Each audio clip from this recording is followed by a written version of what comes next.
Hi, everybody. Welcome to Feeding Our Faith. We are still learning, and we always will be learning, of course, but Faith 101, we continue to understand where our Bible comes from, what our faith how our faith has started and how our faith evolved into what we celebrate today and we believe today.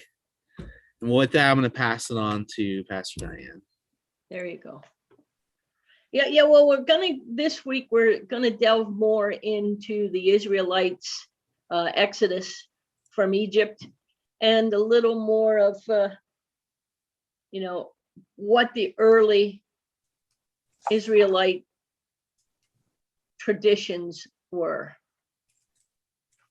So I'm going to start at Exodus 7:14. And I'm just going to walk through these. Remember, what happened is when God spoke to Moses in the burning bush, he ultimately sent Moses to help bring his people home. Right. So, first of all, Moses gave God a lot of excuses. I'm not a very good speaker, this and that. So God said, well, I'll give you a helper. And he sent his brother, Moses' brother, Aaron, with him. And the first plague is actually started with the Aaron's staff. And I think it was, and I'm just going to go through these fairly quickly. I would say it would get somebody's attention if you turned their water to blood. Yeah. And that was the first plague. That's what he did. He raised his hand and, struck it, and all the fish died and the river smelled bad. It wasn't only that there was a color, they had no more fish, that the place was, well, how do you say, what does rotting fish do? Oh. But this curious, Pharaoh's heart became hard. And you'll see through some of this here and there that it's actually, say, God hardened Pharaoh's heart. So then they had 7 days after that, they had the frog, and not in a good way, like my frog. So he plagued the whole country with frogs, and the Nile River that was red, there was frogs all over the place. They'll come into your palace, into your bedroom, into your bed, into your houses, and they will go up and you and your people, or go up on you and your people and all the officials. So there was a boatload of frogs. Next came gnats. This summer, I think, was the summer of gnats. If you were mowing your grass, you got that big thing. So once again, Aaron stretched out a staff, struck the dust of the ground, and the land of Egypt became like a gnat dust, is the way to describe it. Mm-hmm. Right? And then finally, the magicians say to Pharaoh, this is the finger of God. But guess what? Pharaoh's heart was hardened and he wouldn't listen. Then came the flies. I think that would be somebody suggesting, I think it might have been you, Tim, that why did Noah take the flies on the ark? No. Flies and mosquitoes. Uh-huh. But again, Pharaoh hardened his heart. Then it's the plague on the livestock. A terrible plague on the livestock, your horses, your donkeys, your camels, your cattle, your sheep, your goats. But the Lord will make a distinction between the livestock of Israel and the livestock of Egypt, so that the Israelite livestock wouldn't die, only the livestock of Egypt. Okay, so guess what? Yet his heart was unyielding. That's what they say about Pharaoh. Then there was a plague of boils, took a handful of soot from the furnace, and Moses tossed it into the air in the presence of Pharaoh, and it became a dust over the whole land, and festering boils broke out on the women and the animals. Then came the hail, then the locusts, then the plague of darkness. And I'll read this one. Lord said to Moses, stretch out your hand toward the sky so that the darkness will spread over Egypt, darkness that can be felt. So darkness is in no light, or darkness as in, man, this is creepy. So Moses stretched out his hand toward the sky. Total darkness covered the land for 3 days. No one could see anyone else or leave his place for 3 days. Yet the Israelites had light where they lived. And Pharaoh summoned Moses, and then he says, go worship the Lord.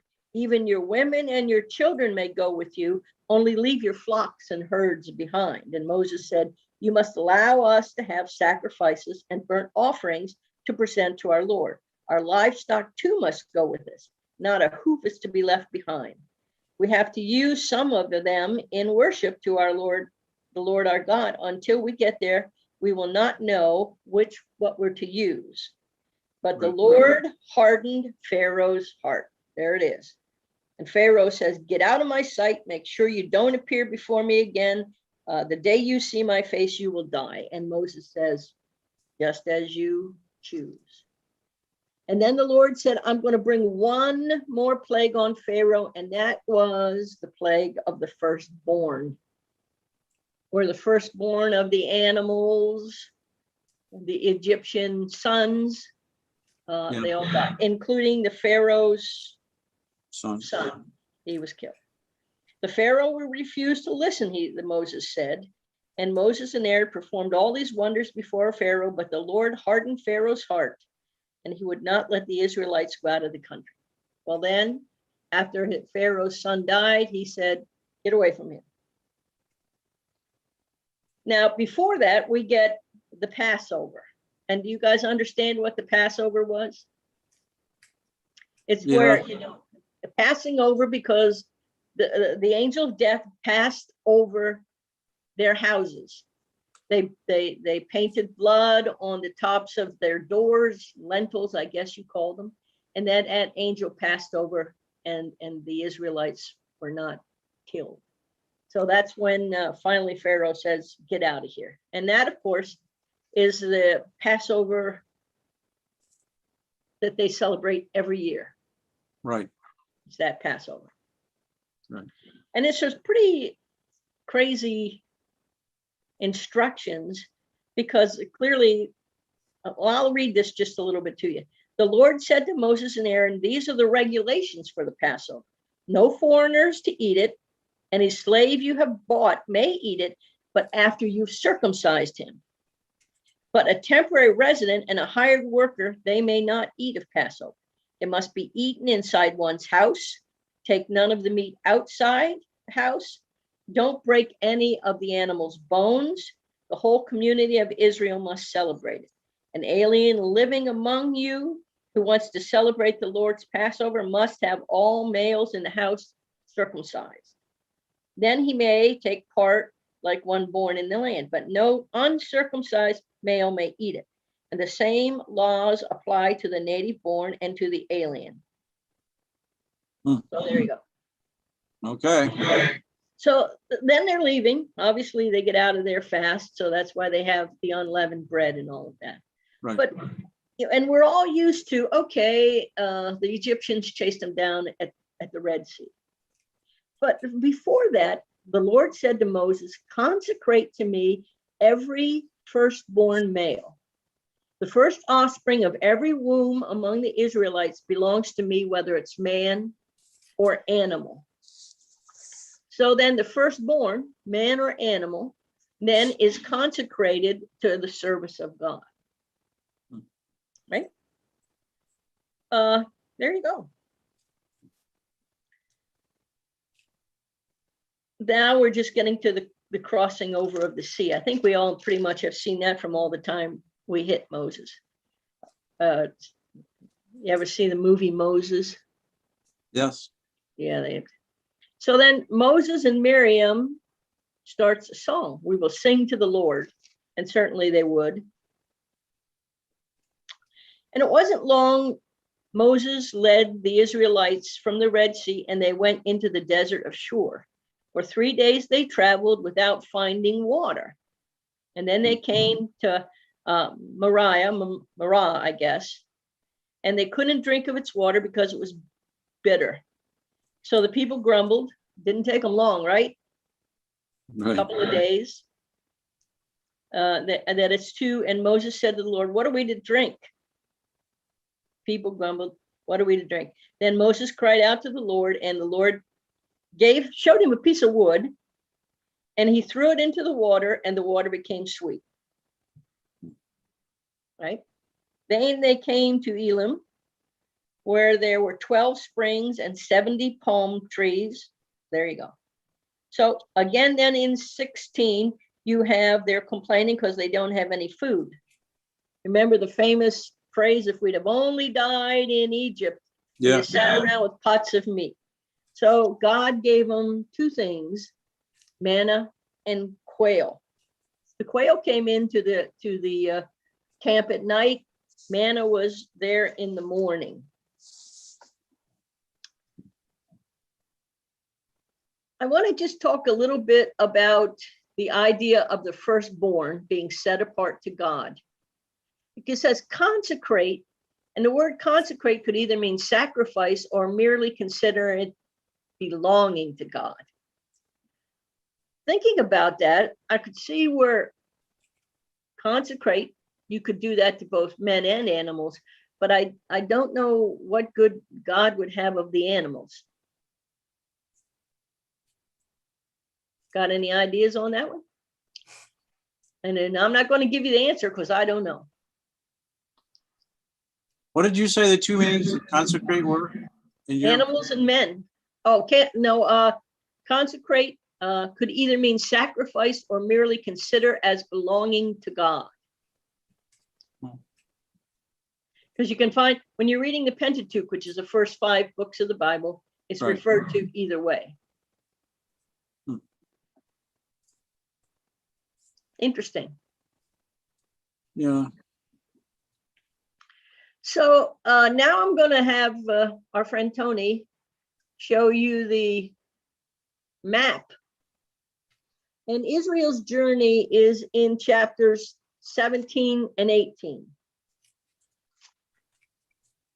I'm going to squeeze my. Now, how long do you suppose the original trip should have taken? Was it 3 months?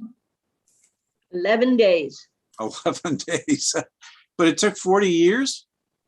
Yeah, well, see, you can see if you straight line from the upper left to the upper right, boom, but it Yeah, didn't work out that way. So yeah, 40 years instead of 11 days. And I have a Wow. wonderful friend, Iris, and I tease her that the Jewish people don't know their directions all that way. Right. It's interesting that I want to go and just, well, not knowing what scripture is, God didn't take them through the land of the Philistines. Can you see the Philistine land? Yeah. God didn't take them that way. Why? Okay, let me get out of here because Tony, take us down just a minute. Thank you. I got to cheat and get my notes, you know. Anyway, he didn't do it because he says that that's where he expected the people to encounter violence and fighting. So God's idea was if they start getting into stress and trouble right away, they will be discouraged and want to turn back. So that's the reasons they didn't go right into the land of the Philistines. All right. Curious. And of course, then there's some ultimate things that happened, but God did 2 things. He led them by a cloud in the daytime and by fire at night. So you might as well say, because it was true, that God guided where they should go. They didn't get up every morning and say, well, we're going to see what cloud it is. If they weren't possessed of a cloud or by fire, they didn't move. Yeah. Right. So they would camp out basically if they That's right. didn't see a sign. They would camp out. That's exactly what they did. So it's not like we can, I never thought of this, but it's not like we can blame the Jews directly for that 40-year path. Nope. And that's why God took them south instead of going east right away, because of the Philistines. But after that they watched They by were, yeah, well, God was saying, enough of the complaining already. Yeah. Right? Yeah. So, and you can see here by the notes where they went. And then when they got up there to Petra, whatever, okay, let's circle back down and go up around the other way. Pretty cool. But Tony, if you take me out of there, obviously God was not happy with the people and the way they complained and all of that stuff. Yeah. I want to just talk a little moment about Numbers, which is Genesis, Exodus, Leviticus, Numbers. We're going to go to Numbers 20, 2 through 13. Just so you get a little idea, because Moses was a good guy. Gee, Lord, why didn't you allow him to go? Right? Because you'd think if anybody got to go in the promised land, it would be Moses. So I got to read, somebody's going to read 2 through 13. Okay, I'm there. Okay, go ahead. And there was no water for the assembly. They gathered themselves together against Moses and against Aaron. The people argued with Moses and spoke, saying, "Oh, that we had died where our brothers died before the Lord. And why have you brought up the assembly of the Lord into this wilderness, that we and our livestock should die here? What chapter? And why have you brought us up from Egypt to bring us to this evil place? It is no place of seed, or of figs, or of vines, or of pomegranates, nor is there any water to drink." Okay, so keep going. Okay. Moses and Aaron went from the presence of the assembly to the door of the tent of the meeting, and they fell on their faces, and the glory of the Lord appeared before them. The Lord spoke to Moses, saying, "Take the rod and gather the assembly together, you and Aaron, your brother, and speak to the rock before their eyes." Okay, stop. See what he was supposed to do? Speak to the rock. So go ahead. Okay. "And it will give its water, and you will bring out to them water from the rock, so that you will give the assembly and their livestock drink." So Moses took the rod from before the Lord, as he commanded him.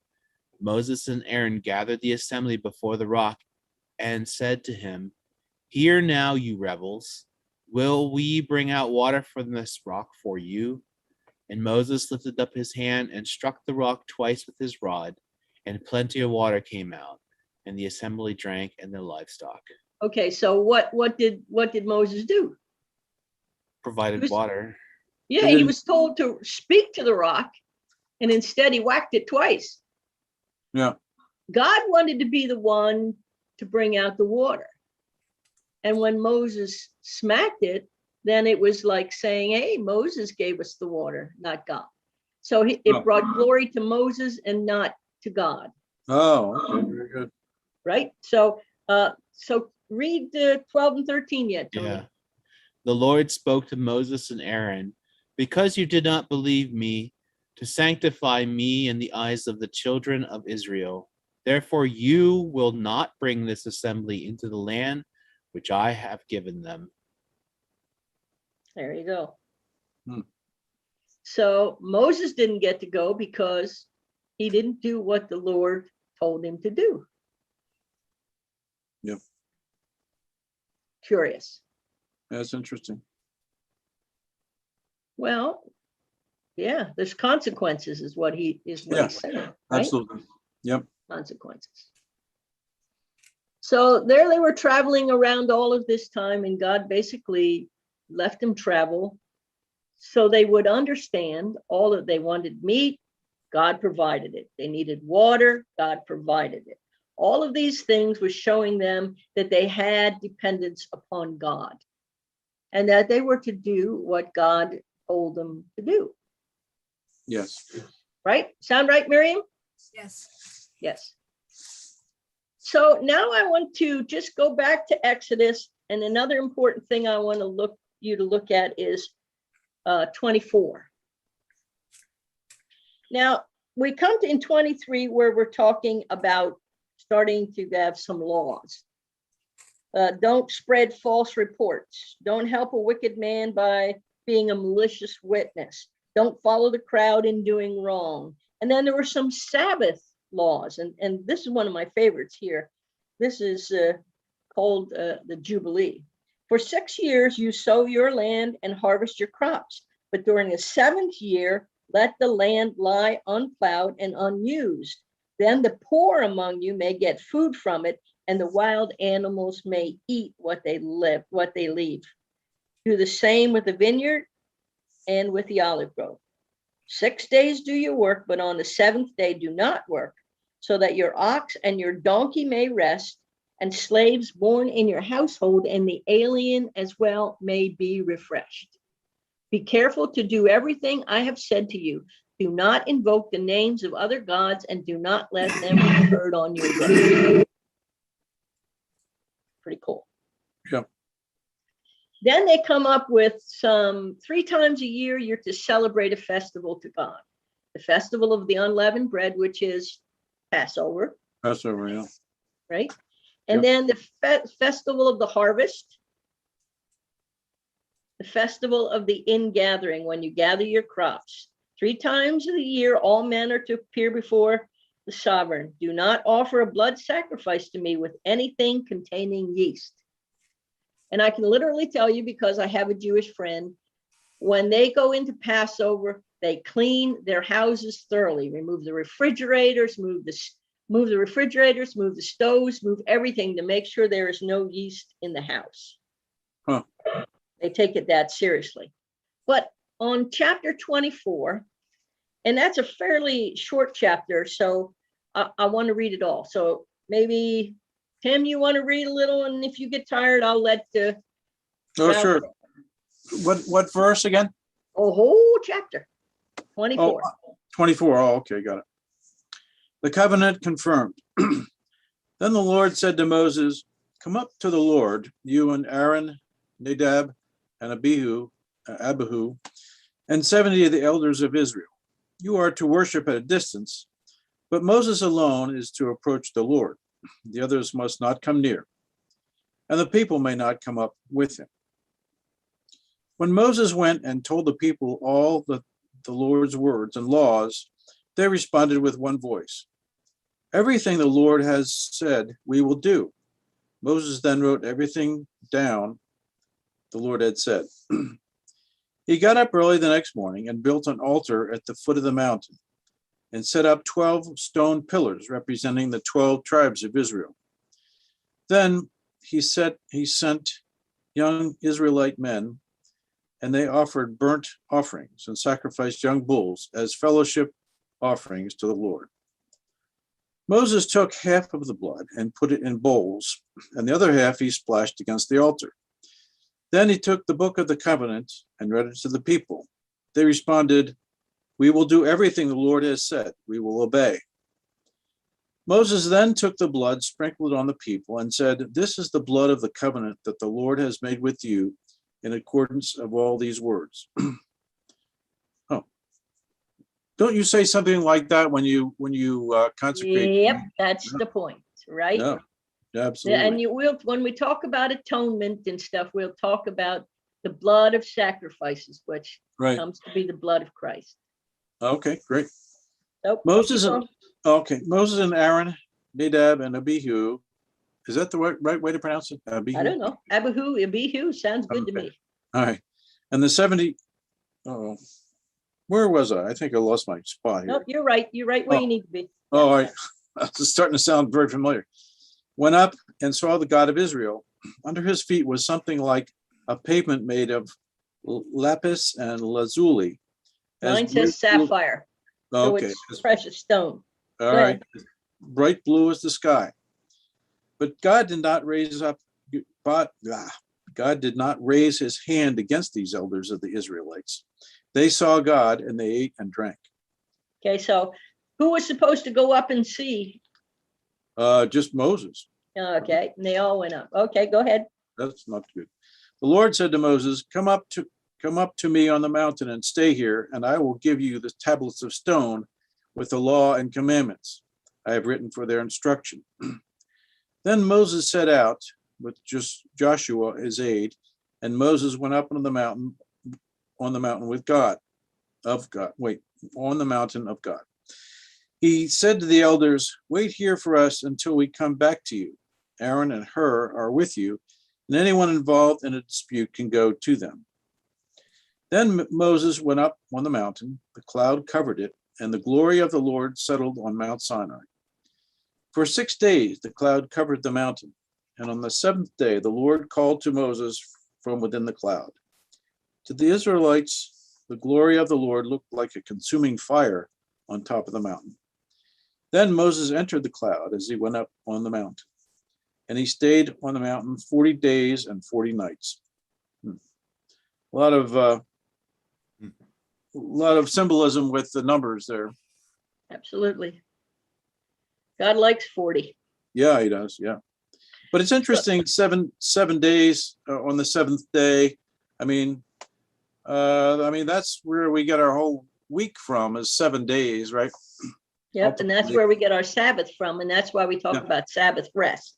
Yeah. Because think about it, you work people every day, wouldn't be long, they'd be worn out. Oh yeah. So then God is about ready to make a tabernacle. Now, do you know what the difference between a tabernacle and a temple is? The tabernacle smaller. Tabernacle is a tent. A tent. The Okay. temple is made of a building. So God is telling them next about building the tabernacle, right? And then he's also talking about the Ark of the Covenant that goes inside the tabernacle. Right. And he says, have them make a chest of acacia wood, 2.5 cubits long, 1.5 cubits wide, and 1.5 cubits high. Overlay it with pure gold inside and out, and make a gold molding around it. Cast 4 gold rings for it, and fasten them to its 4 feet with 2 rings from one side and 2 rings from the other. Then make poles of acacia wood and overlay them, and insert the poles into the rings. The poles are to remain in the rings of this ark. They are not to be removed, because remember, you're not supposed to touch this ark. Yeah. Then put the ark of then put in ark the testimony which I will give you. Make an atonement cover for pure gold, and then he tells him how long, and then he says make 2 cherubim out of hammered gold at the end of the cover. So there was a cover, and the angels, the cherubim, reached out their hands, because remember, cherubim have huge wingspans, right? Right. And make them one end and the second on the other, and make the cherubim have 1 piece on the cover and 2 ends.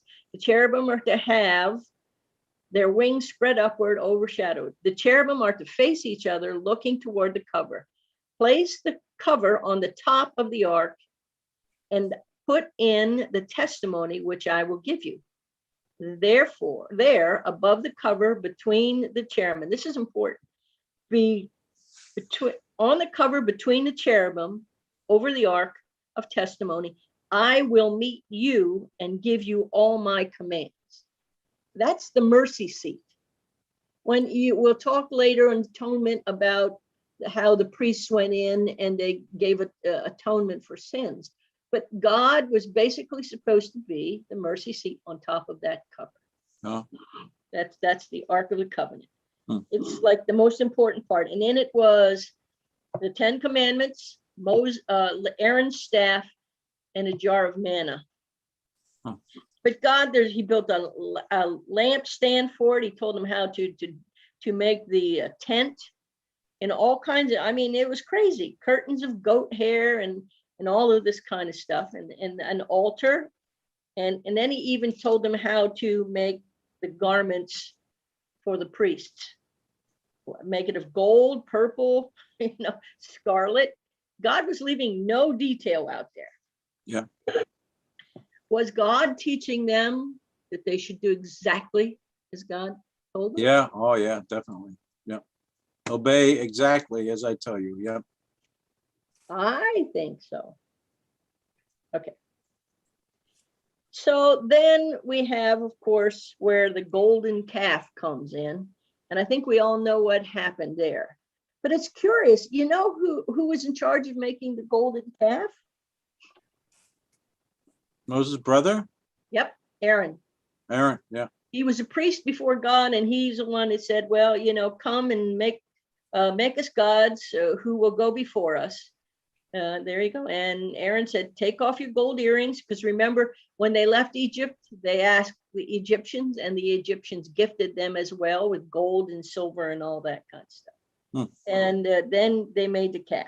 Now, it never says how big the calf is, because you wouldn't think it would, or you wouldn't think it would be big as a big calf, because that would be A lot of gold. gold. But then, of course, when Moses saw it, he got angry, right? Yeah. So then God basically tells the people, the next day Moses said to the people, you have committed a great sin, but now I will go up to the Lord and perhaps make atonement for your sin. So Moses went back, and what a great sin they committed. But he's basically going up, and God says, whoever has sinned against me, I will blot out of my book. Now go, lead the people to the place I spoke of, and my angel will go before you. However, when the time comes for me to punish, I will punish them for their sin. And the Lord struck the people with a plague because of what they did with the calf Aaron had made. What is he? When he says, I will blot them out of my book. Out of my book. I don't know what that is. Well, Miriam, correct me if I'm wrong, but isn't in biblical history somewhere to be a book of names that you're to be? Oh, yeah, yeah. Well, is that in Revelation? Is that in Revelation somewhere? I think that's where we read it. So what happened to the first set of tablets? Were they? Moses got mad and threw them down and broke them. Right. Right. Right. So then he got mad. He got mad and threw them down. Yes, he did. When he saw the golden calf, you mean? Yep. Oh. He got mad. And then 34, the Lord said to Moses, chisel out two stone tablets like the first ones. I will write on them the words that were on the first tablets you broke. Be ready in the morning, then come up to Mount Sinai, present yourself to me. No one is to come up with you or be seen anywhere on the mountain, not even the flocks or the herds may graze. So now then they got a second set. And when Moses came down from the mountain, 34:21 or 29. Mm-hmm. Ralph, you want to read chapter 34:29 through 34. 35. 35. No, What? you're reading chapter 34, verses 29 through 35. Why did Aaron do that? Why did Aaron make the golden calf? It just seems Boy, that's a so... good question. If Moses was up there so long, 40 days, they might have thought that he was never coming back down. Oh, that makes sense. So they figured now what we're going to do, what we're going to do. And so what did they do? They reverted back to idol worship is really what they did. Yeah. Got it yet, Ralph? Yes. Okay. Go ahead and read what happened to Moses, or what was the story when Moses came back down. Well, this is the Revised Standard Version, and there's a title saying Moses' shiny face. Well, I've heard it called radiant. I don't think I've here's- ever heard it called shiny. Go ahead. Here's chapter or verse 29. Yep. When Moses came down from Mount Sinai with the 2 tablets of the testimony in his hand as he came down from the mountain, Moses did not know that the skin of his face shone. Well, shined. Yep. Because he had been talking with God. And when Aaron and all the people of Israel saw Moses, behold, the skin of his face alone, and they were afraid to come near him.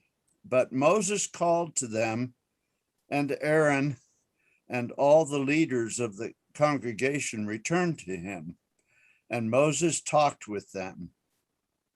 And afterward, all the people of Israel came near, and he gave them in commandment all that the Lord had spoken with them in Mount Sinai. And when Moses had finished speaking with them, he put a veil on his face.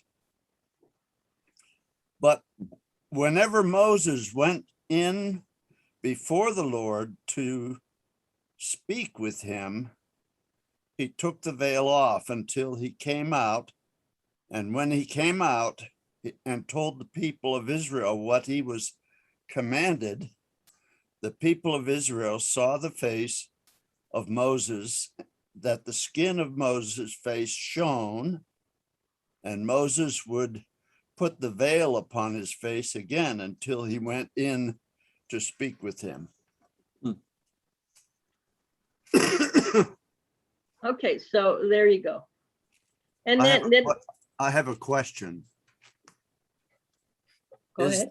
Is this a description of reality?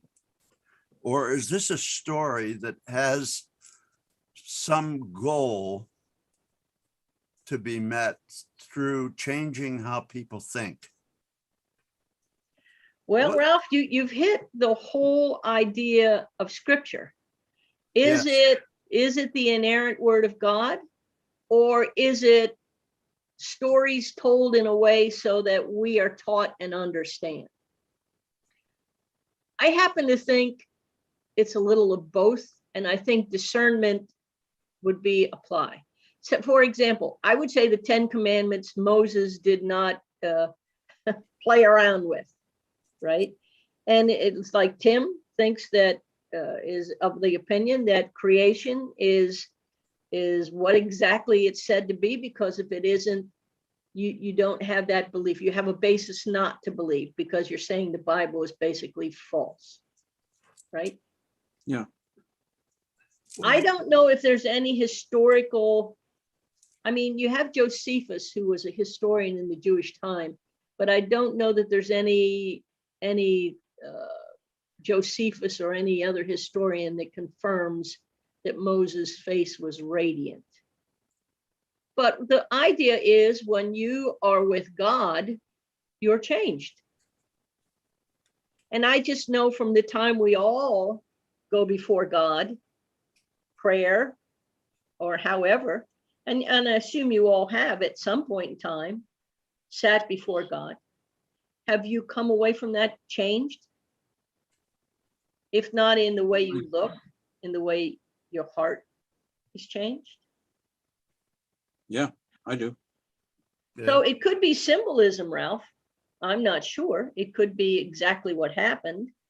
But the point of it is, either way, we understand what God wants us to understand when we think about it. Is the Ark of the Covenant history?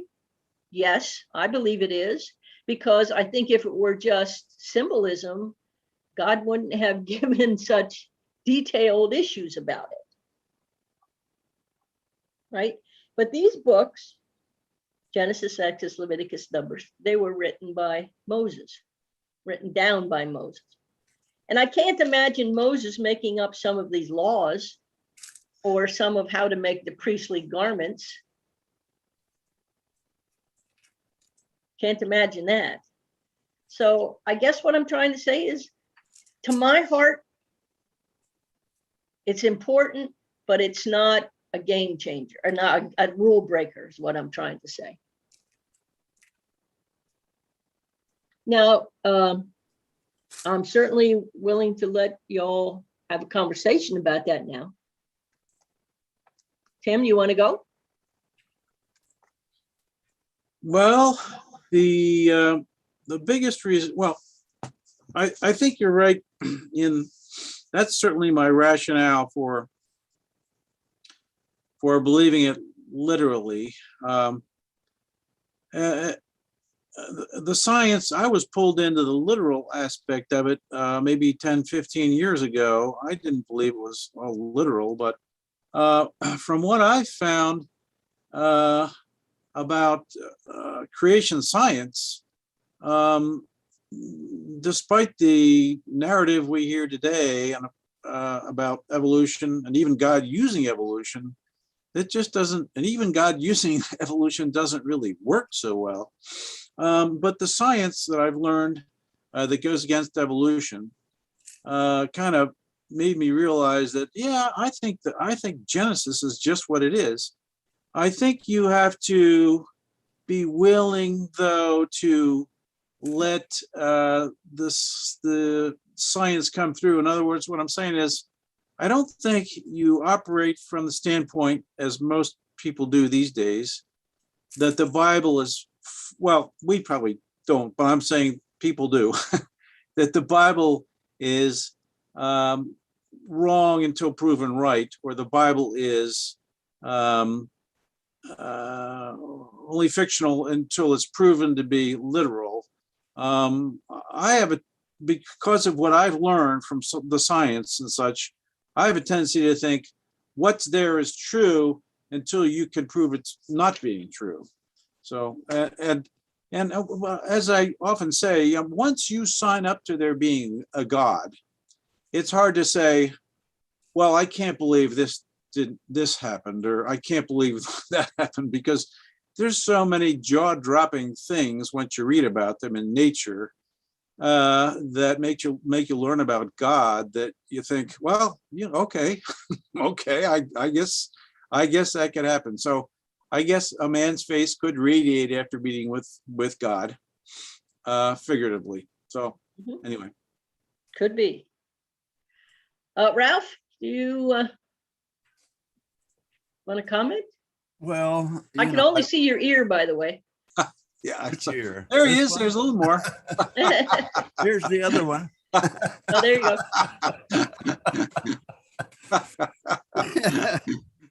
Well, one of the things that I do, and I'm sort of similar to what Tim just mentioned. These are stories that have a purpose, and try to identify the purpose. You could, in many cases, not in every case, you could look at the story and determine the purpose of the story, and then just ignore the details.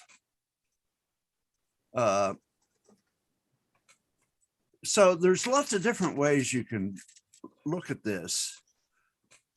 There is one thing, there is a modern science, for example, that does research on the separation of individuals, or even plants, animals, and so forth. The evidence is pretty clear that there's a connection, even though when we look at someone, we see them as a separate creature, but they aren't. Well, see, and let me just say, I don't want to stop you. That's not my point. But the point of it says, if you read the Bible, which I've done a few times, I don't ever remember reading anything that says we are all basically spirits and we engage each other in a spiritual level. No. And I'm not saying that it doesn't happen, because I'm there with that. But I'm just saying is the Bible doesn't say it. So some things I think the Bible is literal on, but then we are humans. That we are humans. And one of the things creation story doesn't do in my heart is, well, first of all, light was created before, and we've talked about this, Tim. Light was created the first day, Yeah. but the sun and the moon wasn't until the third. You know what I mean? And then there's the Star of David. When the shepherds fall, that could have been a constellation, could have been a planet, could have been all kinds of anything. So I think that science does inform us. Into some ways, these things may have been spoken of biblically in simple terms when the science behind it may be different. I won't argue that. But it's still in my heart that I believe in God. I believe in what scripture tells us to do.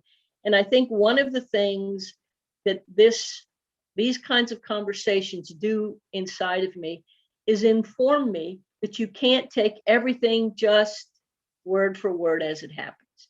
You have to, and it's not because doesn't mean what it says. It's because there are meanings behind things. Just like that little, couple of sentences that we talked about a while about why Moses didn't get into the promised land. If you wouldn't have searched that deeper enough, right? It wouldn't have dawned on you. Okay, so what does that mean? He struck the rock instead of speaking to it. Who cares? Well, God cared. And why? Because he didn't do what God told him to do. Okay, so what is God like? Just get mad at you when you screw up? No, what it's saying is God deserved the glory and Moses usurped it. So it's all kind of cool. Okay, I want to move on because, we have some limited times. If you just thumb through the book of Leviticus, and I don't want to get into that in any great reference because at some point we're going to talk about atonement, but all of these are rules, guilt offerings, grain offerings, burnt offerings. And I don't think I want to get the history bogged down on that. Right?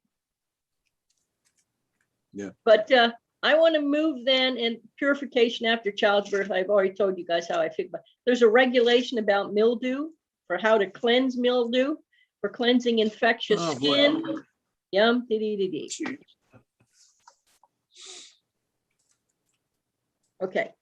So now then I'm going to pull you to Deuteronomy. And I'm not pulling you into Numbers because what is Numbers, right? Leviticus tells about the rules. Numbers tells about the time the Israelites spent. Punishment for disobedience, reward for obedience, redeeming what's the Lord's, all of that. And Numbers, that talks about how Israel disobeyed and kept Israel's disobedience kept them from coming into the promised land. So then if Moses died, which we know he did, there is also Balaam's donkey or Balaam's donkey. Did you ever hear about that? Yeah. Spoke to Balaam. Balaam had a donkey and he was going along the way, but God was angry and the angel of the Lord stood in the road so that Balaam couldn't go forward. And his donkey stopped and wouldn't go further because he saw the angel. So then what did Balaam do? Got out and whacked the donkey around a little bit. So then finally the donkey stops, opens his mouth and says, "What have I done to make you beat me 3 times?" And Balaam answers, "You have made a fool of me. And if I had a sword in my hand, I would kill you." And the donkey said, "I am not your own donkey, which you have always, am I not your old donkey, which you have ridden? Have I been in the habit of doing this?" And he said, "No." And then the Lord opened Balaam's eyes and he saw the angel of the Lord standing before the donkey. So then he finally got it. That's it. Now, there's one you might have a little trouble proving with science. Well, there's a lot of, the resurrection we are to prove with science. Let's be honest. As soon as you buy into miracles and God, I mean, it gets a little tough after that, I think. But Yeah, I well, agree with you. I'm not saying don't. I disagree with you. I think it's hard to think about a donkey talking, but I don't know. With God, anything's possible. So I see. So yeah, that's true. So now we're talking about Deuteronomy 9:5, and we're running fairly close to where we want to come. Okay. Okay. Deuteronomy 9:5. Why did God have the Israelites chase out the others who were in the land? Because remember, how many times did Roxy say to us, Rob, this God, why did God perpetrate such violence? Yeah. Okay. you want me to read? Yeah, go ahead. Okay. It is not because of your righteousness or your integrity that you are going to take possession of their land. That's what he's But- saying to the Israelites. Yeah. But on account of the wickedness of these nations, the Lord your God will drive them out before you to accomplish what he swore to your fathers, to Abraham, Isaac, and Jacob. You want me to keep reading? Yep, just one more. Understand then that it is not because of your righteousness that the Lord your God is giving you this good land to possess, for you are a stiff-necked people. So he's saying, you're going in the promised land, but it's not because of what you've done, because, hey, look at all these 40 years and how many times you've fouled up. You're going, number one, because I want to purge the world of all of the nastyites, I guess I want to call them, just Yeah. to be smart. But you know, I promised this to Abraham, Isaac, and Jacob. You're right. Yes. So there we go. That's an interesting point. Interesting. So then Joshua, who is Moses' right-hand man at this point, is the one that takes them in to Canaan. the promised land. And Yeah. they didn't go in and say, in 3 weeks, take it over, trust me. And if Melanie was here, I would tell her to Google, but I would say it probably took a boatload of time. But then there's the other thing is, one of the reasons that it took them so long, from what I understand, is that Israel and Moses sent spies into the land, right? Yes. And the spies came back, and all but 2 of them brought back a bad report. And they didn't want to go into the land because of fear of the giants, which Right. maybe, I don't know if it's the Nephilim or whoever it is. So then they wandered around. Right? So there you go. That's another thing. They were afraid because they knew they were going to face difficulties. Yeah. But ultimately, after years and years, I believe, they basically went into the land and possessed it. They had pieces of it, and the apportionment of it and where they went was pretty cool. So I'm going now to Joshua succeeded Moses, and that's chapter 31. And this is just important because of what, how should we say, of how Moses left it with the people. And I'm going down to that too. So if somebody wants to start reading 31.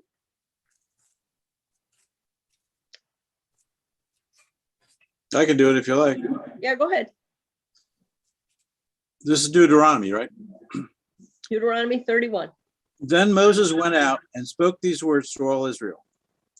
I am now 120 years old, and I am no longer able to lead you. The Lord has said to me, you shall not cross the Jordan. The Lord your God himself will cross over ahead of you. He will destroy these nations before you, and you will take possession of their land. Joshua also will cross over ahead of you, as the Lord said. And the Lord will do to them what he did to Sihon and Og, the kings of the Amorites, whom he destroyed along with their land. The Lord will deliver them to you, and you must do to them all that I have commanded you. Be strong and courageous. Do not be afraid or terrified because of them, for the Lord your God goes with you. He will never leave you nor forsake you. Well, Jesus said that, didn't he, to the apostles? I thought that was in the New Testament. No. Then Moses summoned Joshua and said to him in the presence of all Israel, be strong and courageous, for you must go with this people into the land that the Lord swore to their ancestors to give them, and you must divide it among them as their inheritance. The Lord himself goes before you and will be with you. He will never leave you nor forsake you. Do not be afraid and do not be discouraged. So Moses wrote down this law and gave it to the Levitical priests who carried the Ark of the Covenant to the Lord and to all the elders of Israel. Then Moses commanded them, at the end of every 7 years, in the year for canceling debts, during the festival of tabernacles, when all Israel comes to appear before the Lord your God at the place he will choose, you shall read this law before them in their hearing. Assemble the people, men, women, and children, and the foreigners residing in your towns, so that they can listen and learn to fear the Lord your God and follow carefully all the words of this law.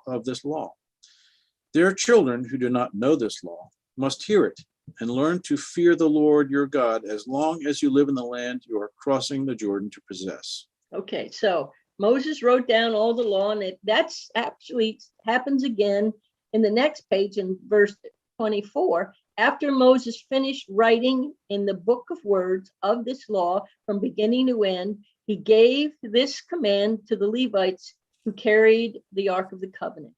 Take this book and law and place it inside the ark, and there you will remain as a witness. There it will remain as a witness against you. For I know how rebellious and stiff-necked you are. If you have been rebellious against the Lord while I am still alive and with you, how much more will you rebel after I die? Yep. So that's what happened.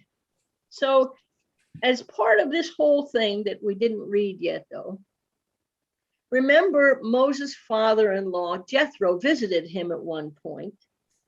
And Moses said, well, basically he complained that he was working all day and all night to mitigate people's complaints against each other. So Jethro's idea is saying, listen, you're going to wear yourself out. And then the other thing is, these people are waiting too long to get their justice. Yeah. So he said, take some people, God-fearing people, and make them judges, some against, judges for 100, some of them judges for 1,000. So he almost made like a bit of a court system. And the era of the judges happened between like 1400 BC to 1050 BC. So there was like a 400-year deal where these judges led the Israelites. Tony, and I'm asking something, are you soaking this in, or are you thinking too much information?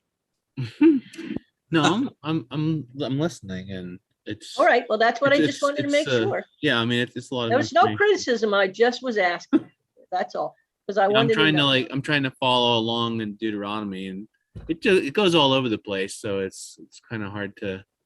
Yeah, it is. It's not a linear thing, and I could have made it linear, but we would be studying it for about 3 weeks instead of 1. Yeah, right. So the judges all were. They would come and say, "This is what the Lord says." This is like a prophet. This is what the Lord says. And it was a time of warfare. There were tribes against tribes and all of that kind of stuff. There were 15 judges, by the way, 15 judges. Because after Joshua's death, the enemies of the Israelites filtered back into the land. Yeah. Right? So it wasn't just the Israelites there. For more than a century, father, son, grandson, great-grandson, etc., had to fight these fights that they fought to get into the land over and over and over again. So the people thought, we need a military leader. We need a king. guess who was the first king? Saul. Saul, that's right. Yeah, Saul. And there is, and we will start with Saul next week, because Samuel is the one that anoints Saul, but God says to the people, you can do this if you want to, but it's not going to work out well. Yeah. He warned them, and Samuel warned them, and they didn't care. Huh. So next week we will start with Saul, and I think things are going to get, this week was a little, like Tony says, a lot to take in. There was some disconnecting, and we hit the highlights. But the point of it is, I think you get the theory, or at least the flavor of what happened in the desert. And Yes. why Moses didn't get to go in, and you know, all of these kinds of things. Tony, do you think we've wrapped it up in enough that we're making sense of it? Yeah, I think so. I think there's you got to kind of do your own homework from some of that for some of those eras before you come into Kings, right? As I think you're trying to get at, right? Well, yeah. Basically, I'm trying to give you a quick overview of what happened in the 40 years in the desert, Mm-hmm. right? Mm-hmm. And I did find it interesting that when you think about it, there they were in the promised land, in God's land. So what happened? Didn't they get it after all of this stuff? But listen, any one of us knows what happens when a bad apple comes into the group, right? And that's one of the reasons the Israelites wanted to stay pure in what they did, because they didn't want the idol worshipers and all of that to affect the Israelites. Well, they did. Mhm. But if you had to fight all the time, I could see where you would want somebody that's strong. So next week, we're going to talk about Saul. We're going to talk about David and Solomon. Right? Sounds good. And beyond that, then we're going to talk about, because there is a point in time where Israel, and it was Solomon's sons, that split the nation in two. And then that's going to be important for when the kings come into effect and all that sort of thing. So we basically have a couple of more weeks. If you guys can think of anything that you're burning to know that we didn't go over. I mean, the Levitical laws, some of those things just blow your mind. Well, there is news. There is news in Israel, of course. There's conflict, not violent. Well, I guess it gets violent from time to time between the Persians and the Jews. That's been in the news for a long time. I just don't know how long, but there is conflict among them still. Well, it is curious, because the king that allowed them to come back into Israel was Persian. Cyrus was his name. He allowed them to come back, but he in essence created a vassal state. They had to pay him tribute and stuff like that. Okay, so that's all we have for tonight. We are going to start right here where I am next week. Sounds good. Does anybody have a quick calendar to see if that works out? If we have 2 more weeks before because we don't want to have Bible study the day before Thanksgiving. We want to be thinking about what we're going to See here, we have 1 week, and then we only have 1 more Bible study before Thanksgiving comes up on the 25th. All right. Gee.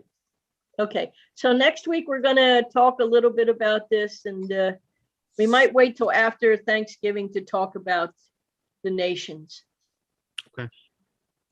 Because it's kind of important for you to understand where they're split, and like some of them never came back to Israel.